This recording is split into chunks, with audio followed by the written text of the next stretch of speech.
ठाणे जिल्ह्यासाठी दिलासादायक बातमी समोर येते. DFCCL प्रकल्पाची पहिली टेस्ट ड्राईव्ह ही यशस्वी झालेली आहे.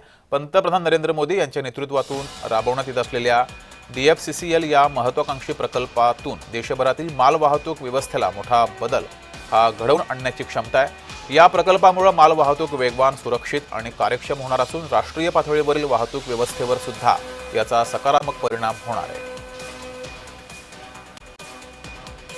गावचं रेल्वे फाटक गेल्या 3 दिवस रात्री 12 वाजल्यापासून ते 6 वाजेपर्यंत बंद करण्यात आलं होतं. रेल्वे फाटकातलं काम DFCCLच्या अंतर्गत सुरू आहे, ते आज पूर्ण झालेलं आहे.